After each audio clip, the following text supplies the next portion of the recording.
At New Balance, we believe if you run, you're a runner, however you choose to do it. Because when you're not worried about doing things the right way, you're free to discover your way.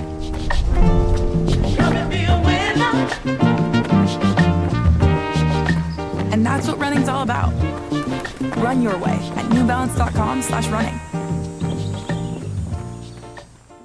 Be honest. When's the last time you had a homemade meal? We get it. Between meetings, workout classes, and the kids' after-school sports, who's got time to cook? That's where HelloFresh comes in. No matter how busy you get, HelloFresh has everything you need to get an easy, home-cooked meal on the table. With flavor-packed recipes like Parmesan herb-crusted salmon, you'll be filling your kitchen with the cozy aromas of a homemade meal in no time. So go ahead, try HelloFresh. It's homemade, made easy. Learn more at HelloFresh.com. El libro de Hebreos describe una multitud de ángeles en el cielo que son demasiado grandes para contarlos. Hebreos 12:22 dice: Pero vosotros habéis venido al monte de Sión, ya la ciudad del Dios vivo, a la Jerusalén celestial, a una multitud innumerable de ángeles. Otras traducciones de la Biblia usan términos como innumerables, NBI, miríadas, CSB, y miles, NBI, para cuantificar esta inmensa multitud de ángeles. La impresionante imagen se amplía en el libro del Apocalipsis. Entonces miré y oí la voz de muchos ángeles que estaban alrededor del trono, y de los seres vivientes y de los ancianos, y su número era 10,000 veces 10,000 y miles de miles. Apocalipsis 5:11. Otras versiones de la Biblia usan miríadas de miríadas, NBI, e incluso millones, NTB, para expresar el número de ángeles en el cielo. Los ángeles se clasifican de varias maneras en la Biblia. Los querubines y serafines, por ejemplo, son descritos como ángeles alados. Dios creó a los querubines, un grupo de seres celestiales. Son los primeros miembros de la jerarquía angelical que aparecen en la Biblia, después de la caída de Adán y Eva. Génesis 3 describe lo que sucedió en el jardín del Edén después de la violación del mandamiento de Dios de no comer del fruto del árbol del conocimiento, del bien y del mal. Adán y Eva estaban dispuestos a extender la mano y tomar del árbol de la vida, comer y vivir para siempre. Como resultado, se vieron obligados a abandonar su paraíso terrenal. Pero, ¿qué habría impedido que Adán regresara al jardín y desobedeciera a Dios nuevamente? Este versículo contiene la respuesta. Entonces expulsó al hombre y puso querubines al oriente del jardín del Edén, y una espada de fuego que se movía en todas direcciones, para guardar el camino al árbol de la vida. Génesis 3:24. No conocemos la reacción de Adán al presenciar aquellos gloriosos querubines por primera vez en la historia de la humanidad. Quizás el asombro, el miedo y el asombro sean emociones que me vienen a la mente. Sorprendentemente, la próxima aparición de los querubines en la Biblia implica la recuperación de lo perdido. Moisés recibió instrucciones específicas y detalladas sobre cómo hacer varios artículos que se usarían en el tabernáculo. El arca de la alianza y el propiciatorio, donde Dios prometió encontrarse y comunicarse con Moisés, fueron los primeros en ser detallados. ¿Qué pretendía Dios colocar encima del propiciatorio? Eligió representaciones de querubines dorados. La intrigante descripción de Dios a Moisés es la siguiente. Éxodo 25:10-22, NBI. Y harán un arca de madera de acacia. Su longitud será de 2 codos y medio, su anchura de codo y medio, y su altura de codo y medio. Y la cubrirás de oro puro por dentro y por encima de ti. Lo cubrirás por fuera, y le harás un marco de oro. Le fundirás 4 anillos de oro, y los pondrás en sus 4 esquinas, con 2 anillos a un lado y 2 anillos al otro lado. Oro, y pondrás las varas en los anillos a los lados del arca, para llevar el arca con ellas. Harás un propiciatorio de oro puro. Su longitud será de 2 codos y medio, y su ancho será. De codo y medio harás 2 querubines de oro, un extremo y el otro querubín en el otro extremo. Con el propiciatorio harás los querubines en sus dos extremos. Los querubines extenderán sus alas arriba, cubriendo con sus alas el propiciatorio.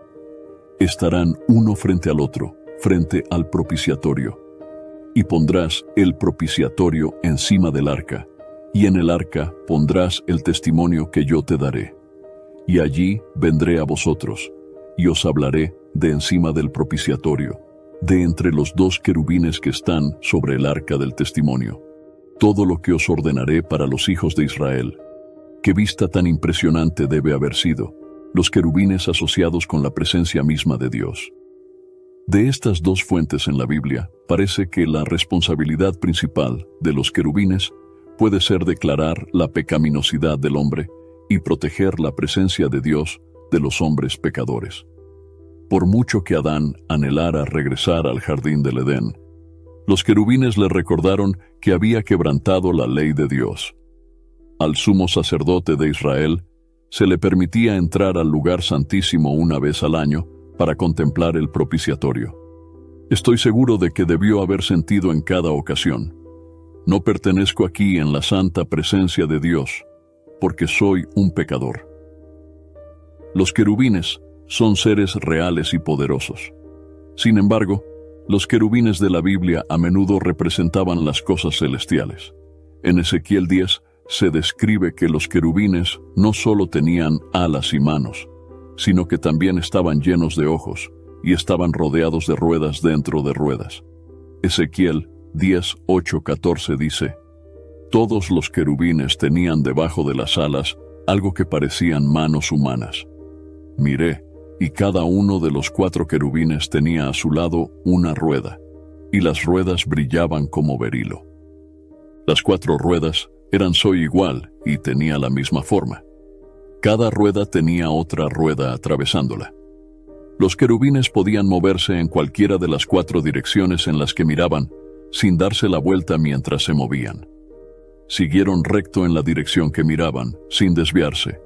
Tanto los querubines como las ruedas estaban cubiertos de ojos. Los querubines tenían ojos en todo el cuerpo, incluidas las manos, la espalda y las alas. Escuché a alguien referirse a las ruedas como las ruedas que giran. Cada uno de los 4 querubines tenía 4 rostros. El primero era un rostro de buey, el segundo era un rostro de hombre, el tercero era un rostro de león, y el cuarto era un rostro de águila. El profeta describe su visión que presagia la destrucción de Jerusalén. En Ezequiel 9:3, el Señor desciende de su trono sobre los querubines hasta el umbral del templo, y en Ezequiel 10:1, regresa a su trono sobre ellos. Los querubines están colocados en el lado sur del santuario, en la calma antes de la tormenta. Son testigos del comienzo de la retirada gradual de la gloria de Dios de Jerusalén, mientras se colocan frente a la ciudad. El batir de sus alas presagia acontecimientos muy importantes que están por venir. Luego los querubines se levantan preparándose para la partida. Si bien Ezequiel 10 es difícil de entender, un punto destaca: los querubines están asociados con el resplandor de Dios. Este capítulo, que involucra seres angelicales, es uno de los pasajes más enigmáticos y al mismo tiempo evocadores sobre la grandeza de Dios en la Biblia. Glorifican constantemente a Dios. La estrella de la mañana. El libro de Isaías 14 nos presenta a un ser conocido como Lucifer. Lucifer significa literalmente el que trae luz en latín. La palabra se traduce como estrella de la mañana en hebreo. Él era el querubín que cubría el lugar donde se manifestaba la presencia de Dios. Él era el responsable de la música. Era un artista talentoso. Tenía mucha experiencia. Sin embargo, se rebeló y cayó. Lucifer cometió un gran error en algún momento. Ezequiel 28, 14, 16. Tú eras el querubín ungido que cubre y protege, y allí te puse. Te puse sobre el santo monte de Dios. Caminaste entre piedras de fuego, joyas resplandecientes. Fuiste irreprochable en tus caminos desde el día de tu creación hasta aquel. Se halló en ti injusticia y maldad. Por la abundancia de tu comercio, te llenó interiormente de violencia y pecado. Por eso te eché del monte de Dios como algo impío e inmundo, y te destruí, oh querubín cubridor, de en medio de las piedras de fuego. Se revela el motivo de la rebelión de Lucifer. ¿Cómo has caído del cielo, oh Lucifer, hijo de la mañana? ¿Cómo has sido derribado por tierra, tú que debilitabas a las naciones? Isaías 14:12. Serafines. Los serafines son otro grupo de ángeles específicamente identificado. Serafín es una palabra hebrea que significa ardiente. Los serafines se mencionan en el libro de Isaías. Isaías vivió en Jerusalén durante la segunda mitad del período del reino de Israel. This episode is brought to you by Shopify. Upgrade your business with Shopify, home of the #1 checkout on the planet. Shop Pay boosts conversions up to 50%, meaning fewer carts going abandoned and more sales going cha-ching. So if you're into growing your business, get a commerce platform that's ready to sell wherever your customers are. Visit shopify.com to upgrade your selling today. Y habló en nombre de Dios a los líderes de Jerusalén en Judá. Les entregó un mensaje del juicio de Dios. Primero y más importante, advirtió a los líderes corruptos de Israel que la rebelión contra el pacto de Dios les costaría muy caro, que Dios usaría los grandes imperios de Asiria y más tarde Babilonia para juzgar a Jerusalén si continuaban en la idolatría y la tiranía de los pobres. Pero esta declaración estuvo acompañada de un mensaje de esperanza.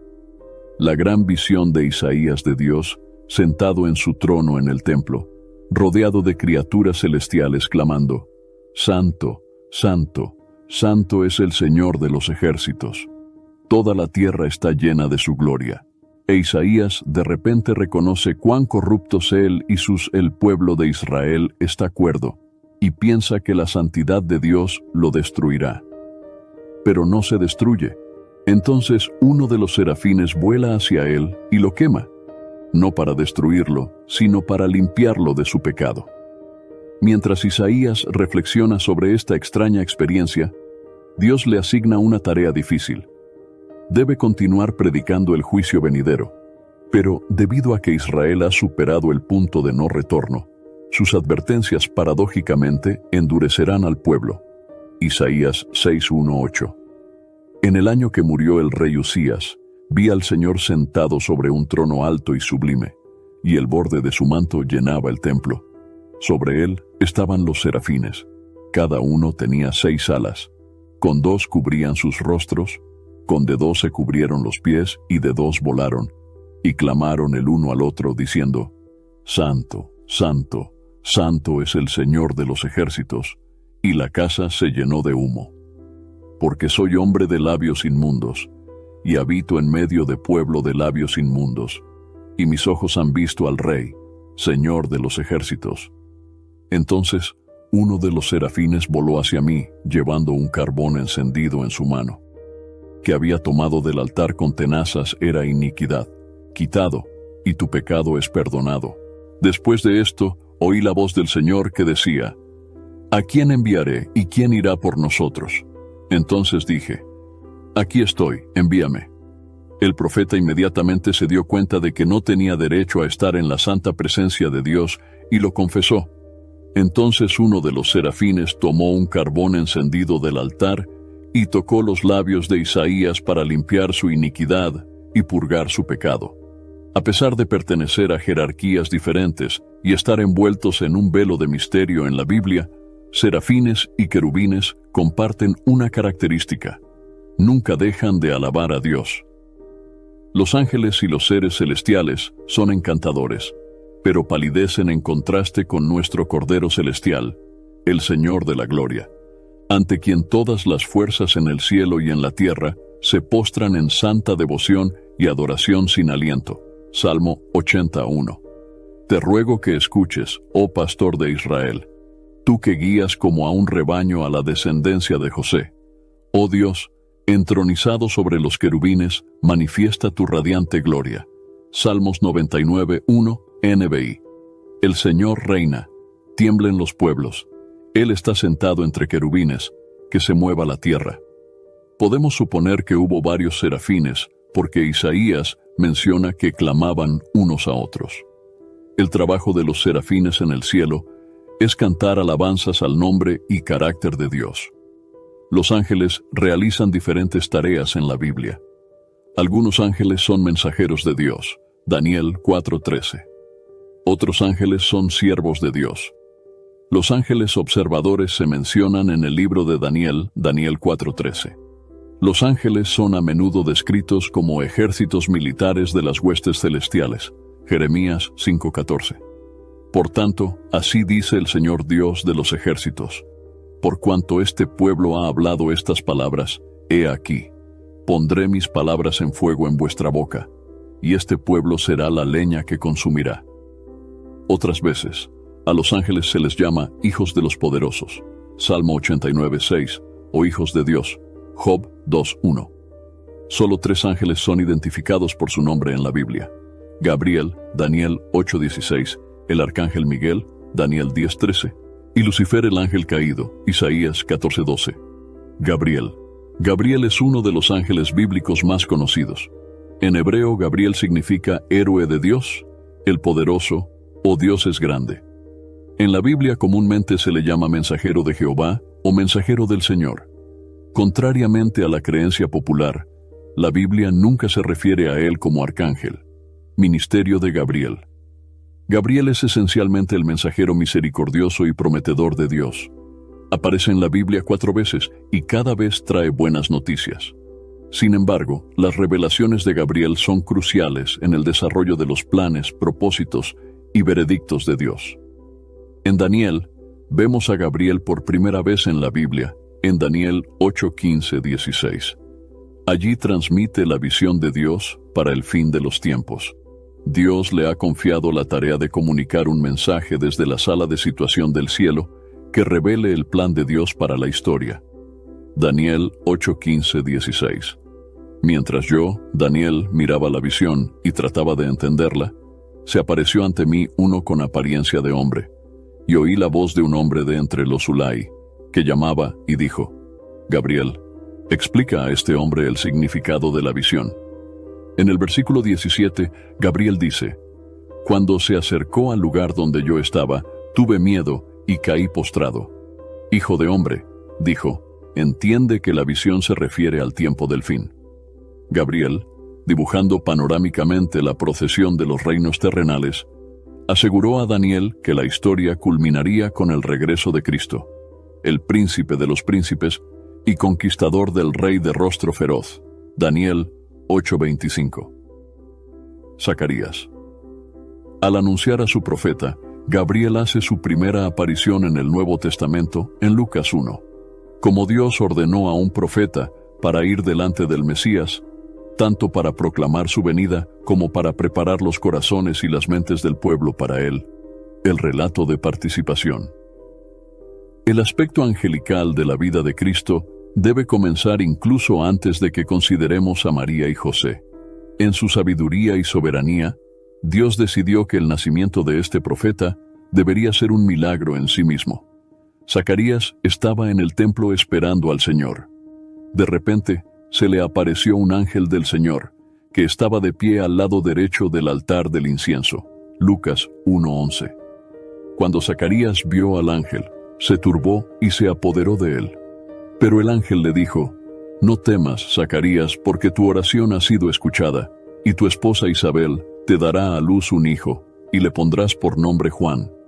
Él será motivo de gran alegría y placer, y muchos se alegrarán de tu nacimiento, porque será grande y distinguido a los ojos del Señor. Nunca beberá vino ni bebida fermentada, y será lleno del Espíritu Santo desde el vientre de su madre. Los hijos de Israel al Señor, su Dios, delante de él en el Espíritu y poder de Elías, para hacer volver el corazón de los padres a los hijos, y a los desobedientes a la sabiduría de los justos, para preparar un pueblo dispuesto al Señor. Zacarías preguntó al ángel: ¿cómo puedo estar seguro de esto? Porque soy anciano y mi esposa es avanzada en años. El ángel respondió: yo soy Gabriel, que está en la presencia de Dios. Fui enviado para hablar con ustedes y traerles esta buena noticia. Escuchen atentamente. Quedarán mudos y no podrán hablar hasta el día en que sucedan estas cosas, porque no creyeron en mis palabras, las cuales se cumplirán a su tiempo. La gente fuera del templo esperaba a Zacarías y se preguntaba acerca de su demora. Pero cuando salió no podía hablarles, y se dieron cuenta de que había tenido una visión en el templo, y él continuó haciéndoles señas, y permaneció en silencio y quedó encinta. 5 meses, diciendo: Así me hizo el Señor en los días en que me miró con agrado, quitando mi afrenta entre los hombres. En el 6º mes del embarazo de Isabel, el ángel Gabriel fue enviado por Dios a una ciudad de Galilea llamada Nazaret. Lucas 1:11-26. Zacarías, un sacerdote, y su esposa Isabel fueron elegidos como padres del profeta. Nunca tuvieron hijos porque Isabel era estéril y ya no estaban en edad de tener hijos. Lucas 1:7. Pero no tuvieron hijos porque Isabel era estéril y ambos eran viejos. Observe cómo este relato se parece al caso de Abraham y Sara en Génesis. Génesis 18:11-12. Y Abraham y Sara eran viejos, avanzados en años. Ella ya había pasado la edad de tener hijos.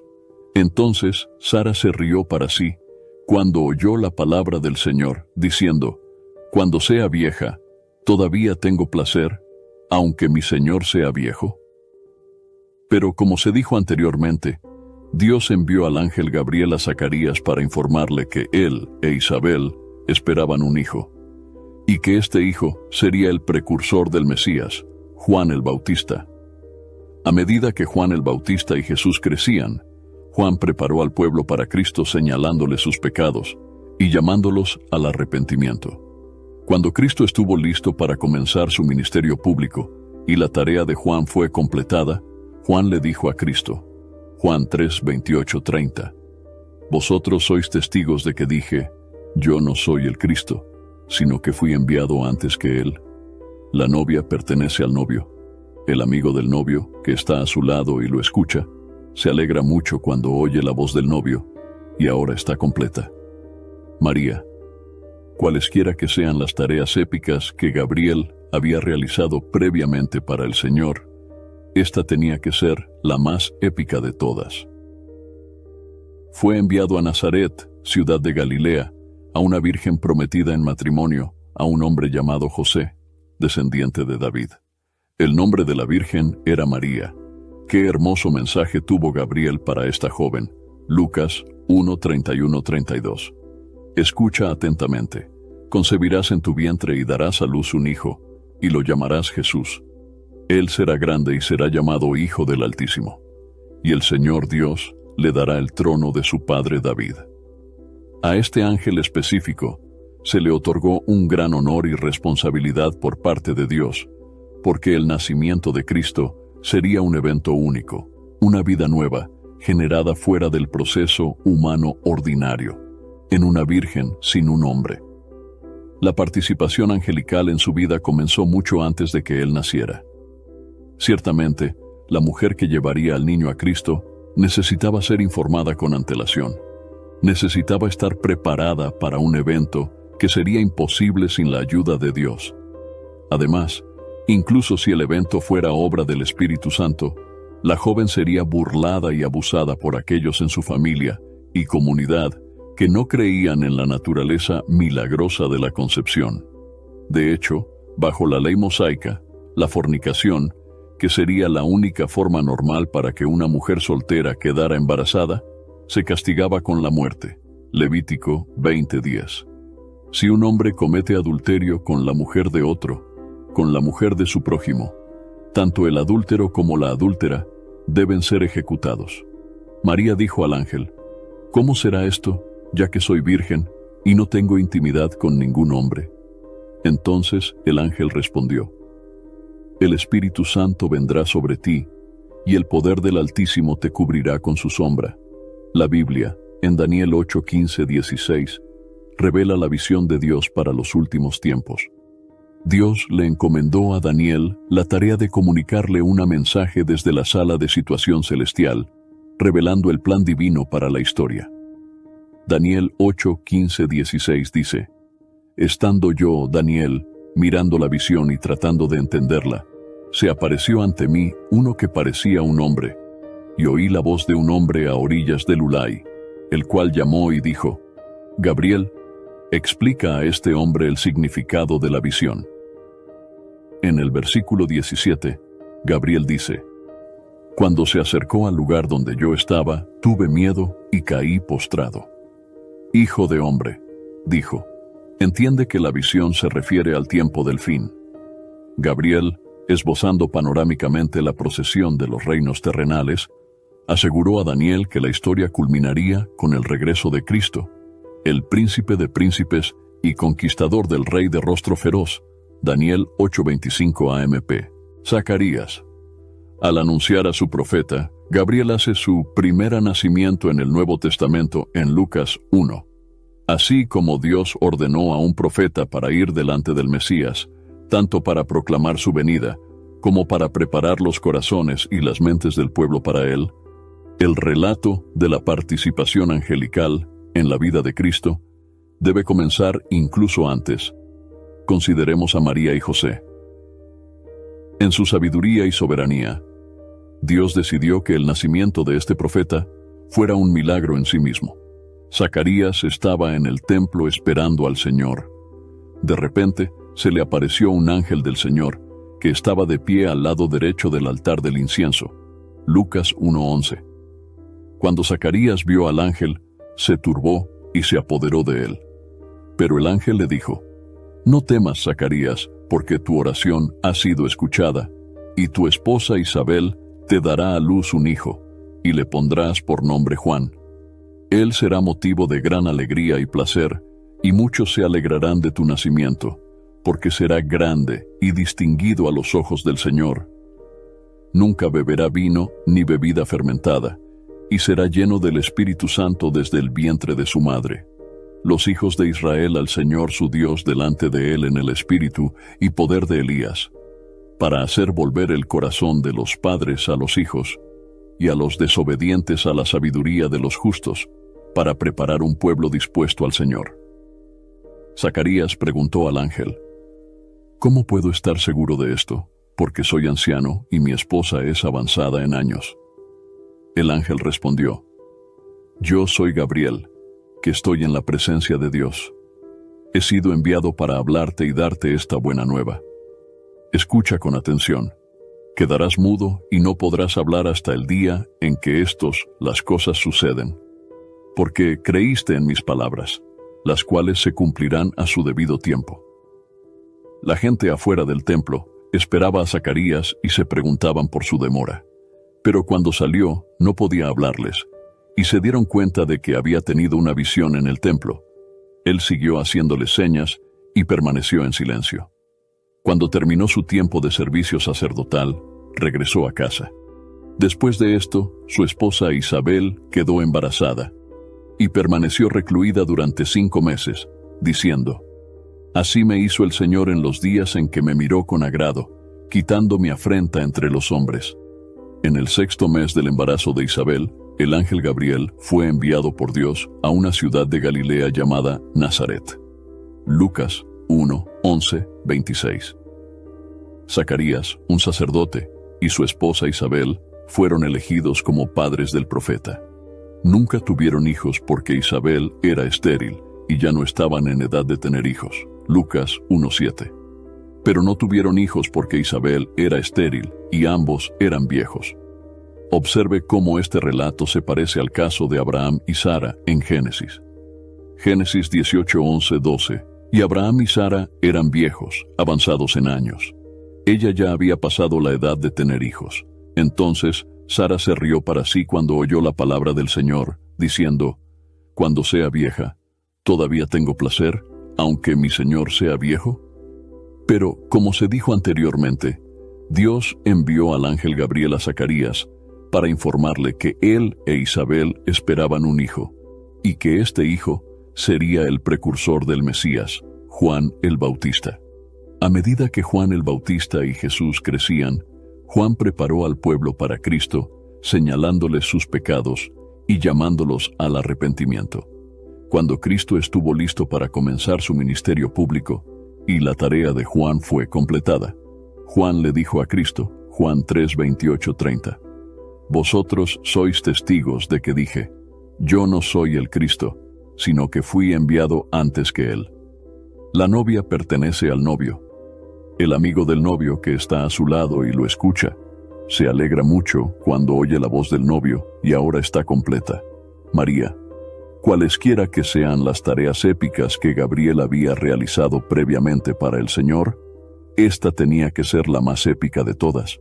Fue enviado a Nazaret, ciudad de Galilea, a una virgen prometida en matrimonio, a un hombre llamado José, descendiente de David. El nombre de la virgen era María. Qué hermoso mensaje tuvo Gabriel para esta joven. Lucas 1:31-32. Escucha atentamente. Concebirás en tu vientre y darás a luz un hijo, y lo llamarás Jesús. Él será grande y será llamado Hijo del Altísimo. Y el Señor Dios le dará el trono de su padre David. A este ángel específico se le otorgó un gran honor y responsabilidad por parte de Dios, porque el nacimiento de Cristo sería un evento único, una vida nueva generada fuera del proceso humano ordinario, en una virgen, sin un hombre. La participación angelical en su vida comenzó mucho antes de que él naciera. Ciertamente, la mujer que llevaría al niño a Cristo necesitaba ser informada con antelación. Necesitaba estar preparada para un evento que sería imposible sin la ayuda de Dios. Además, incluso si el evento fuera obra del Espíritu Santo, la joven sería burlada y abusada por aquellos en su familia y comunidad que no creían en la naturaleza milagrosa de la concepción. De hecho, bajo la ley mosaica, la fornicación, que sería la única forma normal para que una mujer soltera quedara embarazada, era castigada con la muerte. Levítico 20:10.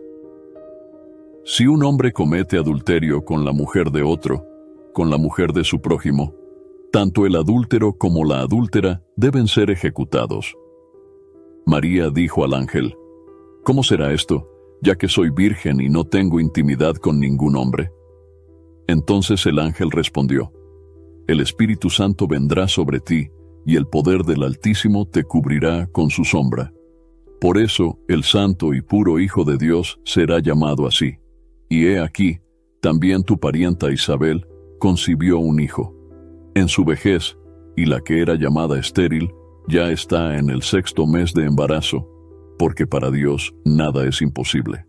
Entonces María dijo, «He aquí la esclava del Señor, hágase en mí según tu palabra». Y el ángel la dejó. Lucas 1:26-38. María quedó comprensiblemente perpleja cuando Gabriel le trajo la noticia. Gabriel, por otro lado, explicó que sería el propio poder de Dios el que lograría esto. Note la reacción de María ante la noticia. «Que se cumpla en mí tu palabra». Lucas 1:38. Cuando María fue descubierta embarazada del Hijo de Cristo, José, su prometido, quiso esconderla para protegerla de la humillación pública. María seguramente le había hablado del embarazo, pero estaba claro que a él le costaba aceptarlo. Luego se envió un ángel para tranquilizar a José sobre el embarazo divino y milagroso de María, y animarlo a aceptarla como su esposa. José se sometió, proporcionando otro ejemplo de obediencia misericordiosa a Dios. Mateo 1:18-23. El nacimiento de Jesucristo fue así. Cuando su madre, María, fue prometida en matrimonio a José, antes de que se unieran, se encontró encinta por obra del Espíritu Santo. José, su prometido, siendo un hombre justo y no queriendo exponerla a la deshonra pública, planeó dejarla en secreto. Pero después de considerar esto, un ángel del Señor se le apareció en sueños y le dijo, «José, descendiente de David, no temas tomar María como tu esposa, por haber sido concebida en ella por obra del Espíritu Santo. Dará a luz un hijo, y le pondrás por nombre Jesús, porque él salvará a su pueblo de sus pecados». Todo esto sucedió para que se cumpliera lo que el Señor había dicho por medio del profeta. La Virgen concebirá y dará a luz un hijo, y le llamarán Emmanuel, que significa Dios con nosotros. Mateo 1:18-23. proclama: reinará sobre la casa de Jacob para siempre, y su reino no tendrá fin. Lucas 1:33. Esta divina declaración de Gabriel será la carta magna de la encarnación y la piedra angular del mundo venidero. En toda la eternidad, Dios se hizo carne para redimirnos. Ángel Miguel. Miguel es probablemente el ser angelical más conocido de la Biblia, junto con Gabriel. Ya sabemos que Miguel es un arcángel, pero ¿qué significa eso? ¿Qué hizo él? ¿Cuáles son sus responsabilidades? ¿Y cómo encaja en el ejército celestial de Dios? El profeta Daniel nos presenta a Miguel. Daniel había estado ayunando y orando durante 3 semanas, cuando el ángel se le apareció el primer día. Sin embargo, el ángel fue detenido por una figura conocida como el príncipe del reino de Persia, quien lo bloqueó durante 21 días, todo el tiempo que Daniel ayunó y oró. Este era claramente un demonio poderoso enviado a Persia para representar el reino del diablo y oponerse a Dios. Daniel 10:1-20. En el 3er año de Ciro, rey de Persia, le fue revelado un mensaje a Daniel que se llamaba Belsasar, y el mensaje era verdadero y se refería a un gran conflicto. Entendió el mensaje y entendió la visión. En aquellos días yo, Daniel, estuve de luto durante 3 semanas enteras. No comí manjares deliciosos, ni entró en mi boca carne ni vino, ni me ungí hasta que pasaron las 3 semanas. El día 24 del mes primero, estando yo a orillas del gran río Tigris, alcé mis ojos y miré, y he aquí un hombre vestido de lino, con un cinturón de oro puro de Ufaz. Su cuerpo era como berilo, su rostro parecía un relámpago, sus ojos como antorchas encendidas, sus brazos y sus pies como el brillo del bronce bruñido, y el sonido de sus palabras como el sonido de una multitud. Y yo, Daniel, solo vi la visión, porque los hombres que estaban conmigo no vieron la visión, pero un gran terror cayó sobre ellos y huyeron para esconderse. Entonces quedé solo y vi esta gran visión, y no me quedaron fuerzas, porque mi tez normal se puso pálida y mortal, y me debilité y desmayé de miedo. Entonces oí el sonido de sus palabras, y cuando oí el sonido de sus palabras, caí rostro en tierra en un sueño profundo. Entonces una mano me tocó y me puso de rodillas con manos temblorosas. Él dijo: «Oh Daniel, varón muy estimado y amado, entiende las palabras que voy a decirte y mantente firme, porque ahora he sido enviado a ti». Mientras me hablaba, yo estaba temblando. Entonces me dijo: «No temas, Daniel, porque desde el primer día quisiste entender y humillarte delante de tu Dios. Tus palabras fueron oídas, y yo acudí a responder: escucha tus palabras». Pero el príncipe del reino de Persia se resistió a mí durante 21 días. Entonces vino en mi ayuda Miguel, uno de los principales príncipes del cielo, porque yo había quedado allí con los reyes de Persia. Ahora he venido para hacerte entender lo que le sucederá a tu pueblo en los últimos días, porque la visión se refiere a los días que están por venir. Cuando me habló estas palabras, volví mi rostro al suelo y me quedé sin palabras. Uno que parecía hijos de hombres tocó mis labios, y abrí la boca y hablé. Y dije al que estaba delante de mí: «Oh Señor mío, a causa de la visión me lleno de angustia y no tengo fuerzas. ¿Cómo puede el sirviente de mi amo hablarle a un ser tan poderoso como mi amo? Porque ahora no quedan fuerzas en mí, ni hay aliento en mí». Entonces aquel cuyo rostro era como el de un hombre, me tocó otra vez y me fortaleció. Dijo: «Oh hombre muy estimado y amado, no temas, la paz sea con vosotros, sé fuerte, sí, sé fuerte». Mientras él me hablaba, yo fui fortalecido y dije: «Habla, mi Señor, porque tú me has fortalecido». Luego dijo: «¿Entiendes completamente por qué he venido a ti? Ahora volveré a luchar contra el príncipe de Persia, y cuando yo vaya, vendrá el príncipe de Grecia». Daniel 10:1-20. En Daniel 10, el profeta ayuna, humillándose ante Dios y orando por discernimiento sobre el futuro de los judíos. Después de 21 días, se le aparece un ángel y le explica el retraso. El príncipe de Persia se había opuesto a él desde el principio, y Miguel vino para ayudar al ángel a continuar su viaje hacia Daniel.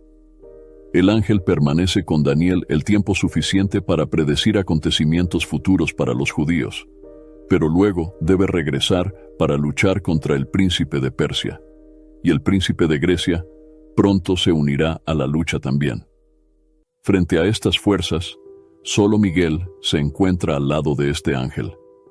Dado que cada vez que lo vemos a Miguel en conexión con algún tipo de lucha espiritual, puede ser apropiado llamarlo General Miguel. Miguel es el único al que la Biblia llama arcángel. Su título se revela en Judas 9. La palabra griega, arcángel, archángelos, significa ángel principal o mensajero principal. Aunque el término arcángel no se usa en la Biblia para describirlo, otro ángel se refiere a él como uno de los príncipes principales, Judas 1:9. Pero cuando el arcángel Miguel, disputando con el diablo, disputaba acerca del cuerpo de Moisés, no se atrevió a pronunciar juicio de maldición contra él, sino que dijo: «El Señor te reprenda». Miguel es mencionado como uno de los príncipes principales. Sin embargo, si hay otros arcángeles, sus identidades no se revelan en la Biblia. Miguel protege a Israel. En la visión final de Daniel, un ángel describe cómo serán los últimos días de los judíos. En aquel tiempo se levantará Miguel, el gran príncipe, que representa a los hijos de tu pueblo. Y será un tiempo de angustia, cual nunca ha sido desde que hubo nación hasta entonces. Pero en aquel tiempo será libertado tu pueblo, todos los que se hallen escritos en el libro. Daniel 12:1. El ángel también se refiere a Miguel como el príncipe de Daniel. Pero yo os declararé lo que está escrito en la Escritura de verdad. Y no hay nadie que contienda conmigo contra ellos, excepto Miguel vuestro príncipe. Daniel 10:21. La Biblia no especifica qué significa guardar, pero está claro que Miguel tiene responsabilidades especiales hacia Israel. En su papel de luchador, Miguel tiene una responsabilidad particular hacia Israel. En Daniel 10:21 y 12:1, se dice que él es el príncipe de esa nación. Al leer la historia antigua y moderna, creo que vemos la mano de Miguel defendiendo a Israel. Michael se opone directamente a Satanás. Además de las referencias en el Antiguo Testamento, Miguel también se menciona en el Nuevo Testamento. El versículo 9 del libro de Judas se refiere específicamente a Miguel como arcángel y relata su batalla con Lucifer por el cuerpo de Moisés. Miguel triunfó gracias a la asistencia del Señor. Según Judas, Miguel no tuvo la audacia de pronunciar un juicio difamatorio contra el diablo. La palabra griega para difamatorio a menudo se traduce como blasfemo o difamatorio. Lo que dice es lo suficientemente interesante como para merecer su propia consideración. Michael dice solo 4 palabras en la Biblia, concretamente 3 palabras griegas que a menudo se traducen en 4 palabras en inglés. El Señor os reprenda. Judas 1:9. Miguel es un comandante militar de unos ángeles. En el Apocalipsis de Juan, ve una gran guerra en el cielo. Ve una gran batalla en el cielo entre Miguel y sus ángeles contra el dragón, Satanás y sus ángeles. Sin embargo, el diablo y sus fuerzas son demasiado débiles para permanecer en el cielo, por lo que todos son arrojados a la tierra. Apocalipsis 12:7-11. Y hubo una batalla en el cielo. Miguel y sus ángeles pelearon contra el dragón, y el dragón y sus ángeles pelearon, pero no prevalecieron ni se halló su lugar en los cielos. Y el gran dragón, la serpiente antigua, fue arrojado fuera, llamado Diablo y Satanás, el cual engaña al mundo entero. Fue arrojado a la tierra, y sus ángeles fueron arrojados con él. Y oí una gran voz en el cielo que decía: Ahora ha venido la salvación, y la fortaleza, y el reino de nuestro Dios, y el poder de su Cristo. Porque ha caído el acusador de nuestros hermanos, que los acusaba delante de nuestro Dios día y noche. Y lo vencieron por la sangre del Cordero, y por la palabra de su testimonio, y no amaron su vida hasta la muerte. gritará el arcángel Miguel cuando acompañe a Jesús en su segunda venida. No solo proclama la noticia única y emocionante de que Jesucristo regresa, sino que también habla la palabra de vida a todos los que están muertos en Cristo y esperan la resurrección. Porque el Señor mismo con voz de mando y con voz descenderá del cielo, de arcángel y con trompeta de Dios, y los muertos en Cristo resucitarán primero.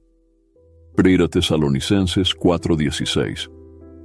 Para proteger a Israel, el arcángel Miguel y sus ángeles lucharán contra el dragón y sus demonios. El método de guerra de los ángeles será similar al que hacen a favor de todos los creyentes hoy. ¿No son todos espíritus ministradores enviados para servir a favor de los que heredarán la salvación? Hebreos 1:14. Así como Miguel luchó en nombre de Daniel contra los demonios en la era del Antiguo Testamento, los ángeles pelean por los creyentes todos los días y pelearán por Israel en la tribulación futura. Daniel 10:13. Pero el príncipe del reino de Persia me resistió 21 días. Y he aquí, Miguel, uno de los primeros príncipes, vino en ayuda de mí, y me quedé allí con los reyes de Persia. A pesar de la furia del diablo, él y sus demonios no triunfarán. De hecho, ya no tienen un lugar en el cielo. No frustrarán el plan de Dios para Israel ni el regreso de su Hijo. Los seres angelicales se mencionan al menos 273 veces en 34 libros de la Biblia. Aunque no sabemos exactamente cuántos ángeles hay, sí sabemos por las Escrituras que existe una cantidad extremadamente grande de ángeles. Algunos pasajes describen a los ángeles como estrellas. Mientras las estrellas de la mañana cantaban juntas y todos los ángeles gritaban de alegría. ¿Quién cerró con puertas el mar cuando brotaba del vientre? Job 38:7-8. Creció hasta alcanzar el ejército de los cielos, y parte del ejército y de las estrellas derribó a la tierra y las pisoteó. Daniel 8:10. Las estrellas pelearon desde los cielos, desde sus órbitas pelearon contra Císara. Jueces 5:20.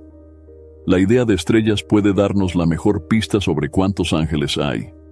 Si los ángeles son como las estrellas del cielo, son innumerables. Moisés dice en Deuteronomio 33:2 que el Señor vino a hablarle desde el Sinaí con miríadas de santos o ángeles. ¿Cuántas son miríadas? La definición principal de miríadas como adjetivo es innumerables. El Salmo 68:17 dice que los ángeles de Dios son decenas de miles, miles y miles. CCB. Claramente, el escritor tiene dificultades incluso para estimar cuántos ángeles hay. Pero por más maravillosos que sean, los seres angelicales y celestiales palidecen en comparación con nuestro Cordero Celestial, el Señor de la Gloria, ante quien todos los poderes del cielo y de la tierra se inclinan en santa adoración. Escúchanos, oh Pastor de Israel, que pastoreas a José como a un rebaño, que estás entronizado sobre los querubines del arca de la alianza, resplandece. Salmo 81. Jehová reina, tiemblen los pueblos. Él tiene su trono sobre los querubines, tiembla la tierra. Salmo 99:1. La gloria de Dios no será negada, y todo ser celestial da testimonio silencioso o vocal del esplendor de Dios. En el tabernáculo en el desierto, los diseños que representaban a los querubines guardianes formaban parte del propiciatorio y estaban hechos de oro. Harás 2 querubines de oro. De oro batido los harás en los 2 extremos del propiciatorio. Éxodo 25:18. Dios siempre protegerá a su pueblo.